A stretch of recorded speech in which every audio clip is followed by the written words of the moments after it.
Varicose veins కి సరైన చికిత్స కోసం సంప్రదించండి ఎవిస్ హాస్పిటల్. నమస్తే రమగారు. నమస్తే జయ. రమగారు, సంకటహర చతుర్థి దీని యొక్క విశిష్టత, ఆ రోజు అసలు మనము ఆచరించాల్సిన విధి విధానాలు, ప్రత్యేకమైన పూజలు అందరూ చేసుకోవచ్చా? ఏంటి రమగారు అసలు? ప్రతిసారి మాట్లాడదాం జయ. మనం ప్రతి సంవత్సరం వినాయక చవితి అప్పుడు ఇది చెప్తూ ఉంటాం. సంకటహర చతుర్థి అంటే నెలకి 2 చవితులు వస్తాయి. మనం ఎట్లా వెళ్తాం, మన కాలం ఎలా నడుస్తుంది, మంది డేట్ల ప్రకారం పోతుంది. అవును, 1, 2, 3, 4 నుంచి 30 దాకా లేదా 31 దాకా, కొండకుతో 27, 28 దాకానే. అంతే అంతే. అయితే మన హిందూ దీని ప్రకారం, భారతీయ పాత విధానం ప్రకారం చాంద్రమానం నడుస్తుంది. ఈ చాంద్రమానం అంటే చంద్రుడి యొక్క కదలికలతో మన డే మారుతుందన్నమాట. తిథులు అంటాం వాటిని మనం. 28 ఇవి ఎట్లా పోతాయి? 28 కాదు, పోనీ 29, 30 చేసుకుందాం దాన్ని. పాడ్యమి నుంచి మొదలు పెట్టుకుని పౌర్ణమి దాకా 15. ఓకే. అక్కడి నుంచి 16వ రోజు నుంచి మళ్ళీ పాడ్యమి నుంచి మొదలు పెట్టుకుని అమావాస్య దాకా. ఓకే. ఇట్లా మన తిథులు నడుస్తూ ఉంటాయి. ఇందులో ప్రతి నెల 2 పాడ్యములు రావాలి, 2 విధియలు, 2 తదియలు, 2 చవితులు, 2 పంచములు, 2 షష్ఠులు, 2 సప్తములు, అన్ని 2 రావాలి. 2 రానివి ఏమిటి? ఒకటి పౌర్ణమి, రెండోది అమావాస్య. అవి మాత్రం సింగిల్ డేట్స్. చతుర్దశులు, త్రయోదశులు, దశములు, ఏకాదశులు అన్ని 2 రావాల్సింది. ఏకాదశి నియమం మనకి సాధారణంగా ఉంటుంది. ఎట్లా?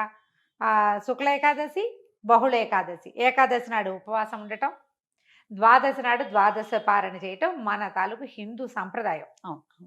అలాగే హిందూ సంప్రదాయం ప్రకారం నెలలో వచ్చే 2 చవితులని మనం వినాయక ఆరాధన చేయవచ్చు. ఓకే. ఈ చవితి ఆరాధన మనం ప్రత్యేకంగా ఎప్పుడు చేస్తాము? వినాయక చవితి చేసుకుంటాం.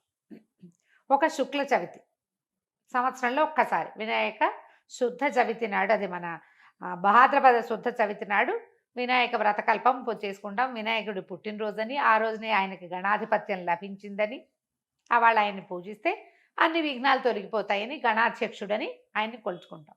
అలాగే ప్రతి నెల వచ్చేటువంటి కృష్ణ చవితి నాడు, బహుళ చవితి నాడు వినాయక ఆరాధన చేస్తే సమస్త విఘ్నాలు తొలగిపోతాయి అనేది ఒక ప్రత్యేకమైన నియమంగా చెప్తారు. ఓకే.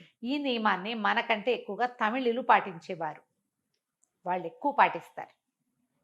మనకి జాతకంలో కేతు ప్రభావం ఎక్కువగా ఉన్నా, ఏ పనైనా మొదలుపెట్టి ఎప్పటికీ అవ్వకపోతున్నా, పిల్లలు చదువుల్లో వెనకపడుతున్నారనిపించిన, దీనికి మన ఇంట్లో ఉండాలి వ్రతము నియమము ఏం లేదు. పెద్దవాళ్ళు చెప్పిందే చెయ్యాలి, మన ఇంట్లో లేకపోతే చేయకూడదు అలాంటిది ఉండదు. సార్వజనీయమైన వ్యవహారం, ఎవరైనా చేసుకోవచ్చు. మనమే ప్రాబ్లమ్స్లో ఇరుక్కుంటున్నాం.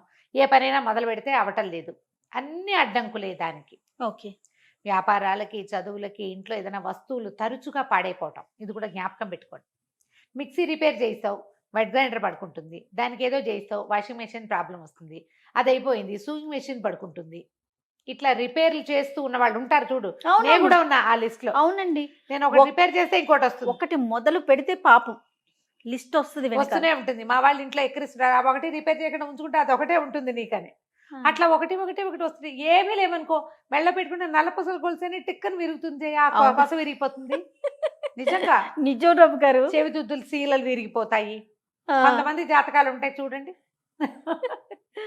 ఒక వరుసగా వస్తాయి, ఆగితే మళ్ళీ ఆగిపోతాయి. 2 సార్లు 2 బంగారపు వస్తువులు అయినాయి. ఓ వారం ఏమో ఒక 15 రోజుల్లో ఒక మొదటి ఫోర్ట్నైట్ లో చెవిదుద్దు సీల బిళ్ళ విరిగి చేతిలోకి వచ్చింది, పొల్లేమో ఆ గొట్టంలో ఉండిపోయింది.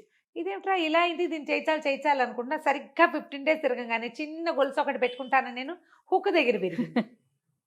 దాన్ని రిపేర్ చేయించా, చెవిది ఈ గొలుసు విరిగింది. గొలుసు ఇంకా రిపేర్ చేయించలేదు, ఉంచారు. మళ్ళీ ఇంకోటి వస్తుందని. నెక్లెస్లు అవి లింకులు ఊడిపోతే ఏం చేస్తాను, అలా అనిపిస్తుంది నాకు. ఇలాంటి వాళ్ళు వీళ్ళందరూ సంకటహర చతుర్థి చేసుకోవచ్చు. సంకటహర చతుర్థి చేసుకుంటే బిజినెస్లో ఇబ్బందులు, చదువుల్లో ఇబ్బందులు, చిన్న చిన్న ప్రమాదాలు, ఇళ్లలో ఏ పని అనుకున్నా అవకపోటాలు, వీటన్నిటికీ సమాధానంగా ఉంటుంది.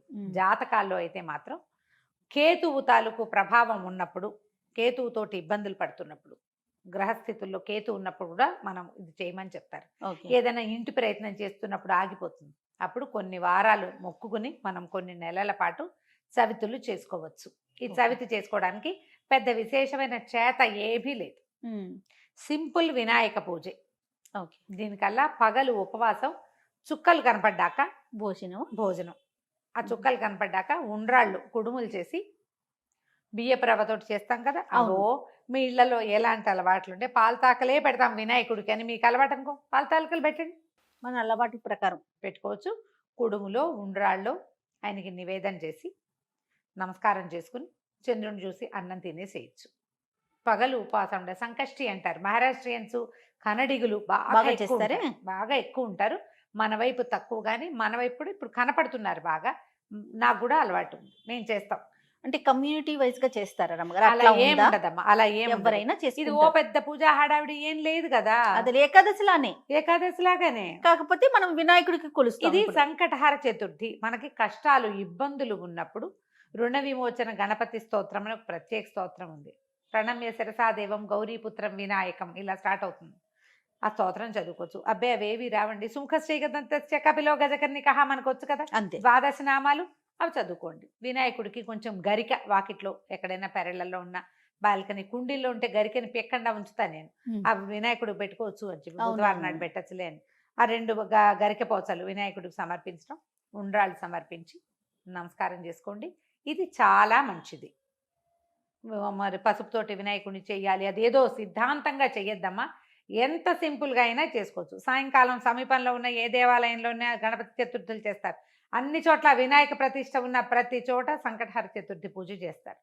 వెళ్ళి గుళ్ళో పూజ చేయించుకోండి, హాయిగా ఇంటికి వచ్చి భోజనం చేయండి, అంతే. కుడుములు ఏమైనా ఉండి మీ గుళ్ళో వాళ్ళు ఒప్పుకుంటే, ఆ దేవాలయం పద్ధతిని బట్టి కదా, ఒప్పుకుంటే మీరే కుడుములు తీసుకెళ్ళి స్వామివారికి అక్కడ నివేదన చేసి అందరికీ ప్రసాదం పంచిపెట్టండి. వినాయకుడికి చిన్న బెల్లం ముక్క నివేదన పెట్టడం ఒక అలవాటుగా చేసుకోండి. మనకి ఇలాంటి సమస్యలు ఉంటే కనుక తప్పకుండా కొంచెం బెల్లం నివేదన పెట్టడం, వినాయకుడి కోసం ఒక దీపారాధన చేయటం, దీపం పెట్టుకోవటం, దీపం పెట్టగానే వినాయకుడికి సంబంధించిన శ్లోకం చదువుకోవటం, ఓ బెల్లం ముక్క ఖచ్చితంగా, నువ్వు పళ్ళు పెట్టు పాలు పెట్టు అవి ఏమైనా పెట్టుకో, వినాయకుడికి బెల్లం ముక్క పెట్టాలి. ఇలా నివేదన పెడితే మనకి చాలా సమస్యలు తీరుతాయి. ఇప్పుడు నవంబర్ 1 వచ్చినట్టుంది, అవునండి. అంతేనా? అవును. ఆ ప్రతి నెల చూసుకోండి, క్యాలెండర్లో ఉంటుంది. మీరు ఈజీ మెథడ్ ఏంటి, క్యాలెండర్లో నోట్ చేసి పెట్టుకోండి. ఇందులో మళ్ళీ ఒక స్పెషల్ ఉంది. మంగళవారాలు గనక ఈ చతుర్థి వస్తే చాలా విశేషం. అంగారక చతుర్థి అంటారు దాన్ని. అది చాలా విశేషమైంది. అది ఎక్కువ సమస్యలు తీరుస్తుంది, ఇంకా ప్రాబ్లమ్స్ తీరుస్తుంది. దీనివల్ల బ్రహ్మాండం బద్దలైపోయి వారికి ఏదో వస్తుందని కాదు, కొన్ని జాతకపరమైన సమస్యలు తీరుతాయి. ఏ పనులు కానప్పుడు మనకు ఒక శాంతిగా ఉంటే మనం ఈ పని చికాకు చేస్తే తగ్గినా చాలు కదా చాలు. అమ్మగారు. చికాకు ఏదో తగ్గినా వచ్చి మీద పడక్కర్లేదు.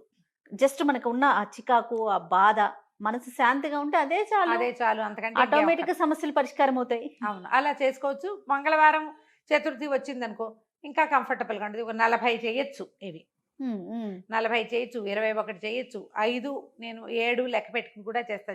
ప్రతి నెల సంకటహర చతుర్థి నాడు పొద్దున్నే మా అక్కయ్య నేను ఒకళ్ళొకళ్ళు గుర్తు చేసుకుంటాం ఇవాళ చతుర్థి అని. ఓకే. జ్ఞాపకం చేసుకుని మా ఇద్దరికి అలవాటు ఉంది. నాకు కొంచెం వినాయక ఇవి కూడా ఎక్కువ కదా, ఎక్కువ శ్లోకాలు చదువుకుంటాను. నేను చిన్నప్పుడు చదువుకున్న తొండమున ఏకదంతమును కూడా చదువుతారు రోజు నేను. నాకు అది అలవాటు. ఎవరి అలవాట్లు వాళ్ళవి కదా, మీరు అలవాటు చేసుకోండి. ఏదైనా ఇలాంటి సమస్యలు ఉన్నప్పుడు ఇట్లా చేసుకోవచ్చు. ఇది కొన్నాళ్ళు చేసి మానేయచ్చా లాంటి ప్రశ్నలు వస్తాయి ఎంతసేపు. కొన్ని వారాలు నియమంగా పెట్టుకోండి, కొన్ని నెలలు, ప్రతి నెల సంకటహర చతుర్థి చేయాలి. 2 సార్లు సంవత్సరం 2 సార్లు వస్తుంది కదా. మీరు కృష్ణ చతుర్థి మామూలు చతుర్థి కూడా చేసుకోవచ్చు. లేదా నేను సంకష్టే చేస్తాను అంటే కనుక సంకష్టులు మాత్రమే చేసుకోవచ్చు, సంకటహర చతుర్థి మాత్రమే చేసుకోవచ్చు. ప్రతి నెల చేస్తే ఇప్పుడు సంవత్సరం చేద్దామని మొక్కున్నాం అనుకోండి, 12 అవుతాయి. ఒకవేళ మధ్యలో ఒక నెల పీరియడ్ వచ్చింది, ఆడవాళ్ళకి సమస్యలు వస్తాయి, ఇంకోసారి మళ్ళీ మొదలు పెట్టక్కర్లేదమ్మా, కంటిన్యూ చేసుకోవచ్చు. దీనికి మీరు ఈజీ మెథడ్ ఏంటంటే, ఇప్పుడు స్మార్ట్ ఫోన్లు వచ్చినాయి కాబట్టి స్మార్ట్ ఫోన్లో చూసుకుని పెట్టుకోండి డేట్లు.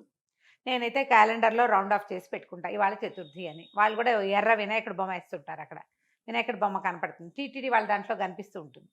సో గుర్తుపెట్టుకుని ఆ రోజున మీరు చేయవలసింది ఏంటి, వినాయకుడికి సంబంధించిన స్తోత్రం చదువుకోవటం, గరిక 2 గరిక పోచలు తెచ్చి వినాయకుడికి సమర్పించడం, కొంచెం కుడుములో ఏవైనా నివేదన చేయటం, పగలు ఉపవసించి చంద్రుడు కనపడ్డాక దండం పెట్టుకుని భోజనం చేయటం చేసి చూడండి. మీకు చాలా ఇబ్బందులు తొలుగుతాయి. పెద్ద విశేషంగా ఏదో మాత్రం కాదు, మంచిది. మీకు ప్రధానమైనది ఏంటంటే ఇబ్బందులు తొలుగుతున్నట్టు కనపడుతుంది కనీసం. అది రైట్ అమ్మగారు. నమస్తే. నమస్తే జీ.